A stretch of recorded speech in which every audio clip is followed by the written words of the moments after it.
Nigerians often say when two elephants are fighting, the ground suffers. More often than not, what the elephants are fighting over is the ground or territorial space, which ends up getting destroyed from the fight.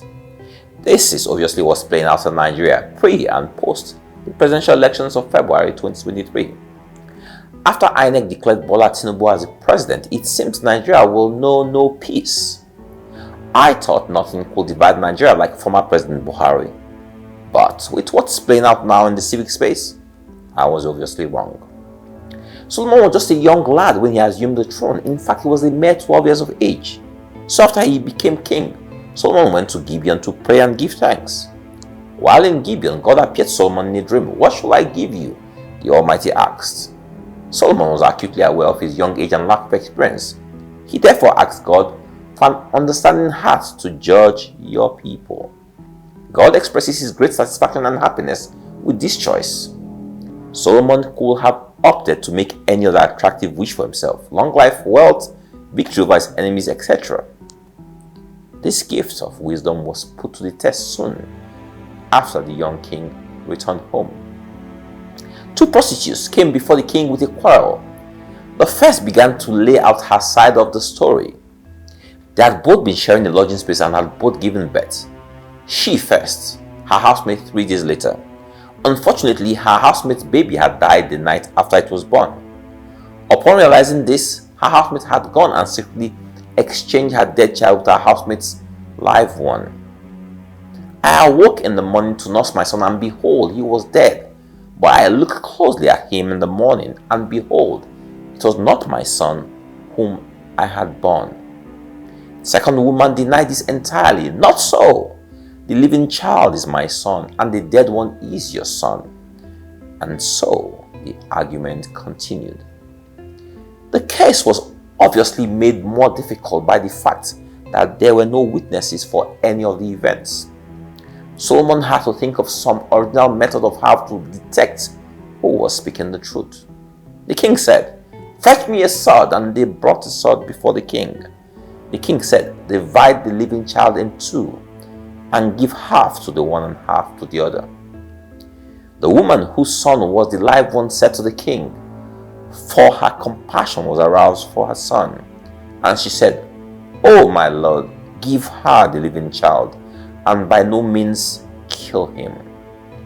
But the other said, "Let it be neither mine nor yours. Divide it." The king answered and said, "Give her the living child, and by no means kill him. She is his mother." Today, we are faced with a similar situation in our country. Several parties have gone to court to contest the outcome of the presidential elections. They all say they won and that Nigeria should be handed over to them. How do the judges determine the real winner in this election? Should they rely on an unreliable INEC? Should they rely on witnesses whose stories change depending on who is paying them? What to do? All the parties before the court are like the second prostitute who said, "Let it be neither mine nor yours, divide it."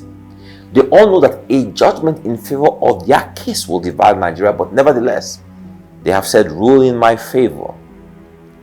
Not one of the parties is like the first prostitute who put the welfare of the child before her rights. Not one of them has said, "In the interest of peace, let me drop my claim." Nigeria is a child all politicians want, even if it means killing her. Can you have what you have killed? No. This attitude of politicians that says all or nothing is dangerous. Beyond the political terrain, let's examine our lives and the things that divide us. Marriages are collapsing every day because both parties have the attitude of "let it be neither mine nor yours." The attitude that says "I am always right and I must win every argument." Before you know it, marriage is over and you are arguing with yourself. What are we fighting over that will destroy the things that matter the most to us? Every day, as I watch the senseless war in Ukraine and the attendant devastation and the suffering, I ask, where is the wisdom of Solomon? Imagine if none of the prostitutes had been willing to say, "Oh my Lord, give her the living child, and by no means kill him." What would Solomon have done? This is what leads to wars, fights, breakups, and what have you. The wisdom of Solomon was absent in the presidential elections petition tribunal last week when the judges gave their ruling. Seeing that none of the parties had the disposition of the first prostitute, the justices decided to divide the child. How else can you explain a ruling that further inflamed passions and divided the country? If King Solomon were judge over this matter and seen that this set of prostitutes all want the child divided, he would have ruled in favor of the child.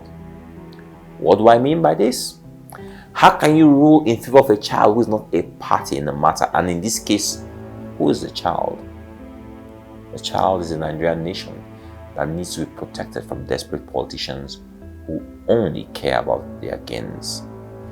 King Solomon will have gone after the major culprit in this case, and that's INEC. INEC is at the root cause of all our problems today, and INEC threatens our nation by continuing to conduct sham elections. Imagine a situation if the transmission of election results happened the way it was supposed to happen. Imagine if INEC didn't allow manipulation of results or underage voting. Imagine if INEC came down hard against those who were using religion, tribe, and money to campaign. So many things to imagine, and yet the judges had nothing to say about the disgraceful conduct of INEC. If they had ruled in favor of Tinubu and come down hard on INEC, even recommending prosecution of all those INEC officials found wanting in their duties, especially the chairman, do you think Nigerians will be reacting like this? The judges failed to protect Nigeria and chose to protect INEC instead. What is the INEC in your life today? Who or what is that person, thing, or issue that's destabilizing your life, marriage, family, education, career, business, or health? That thing or person is the INEC in your life. What do you do about it? Make it work the way it is supposed to work.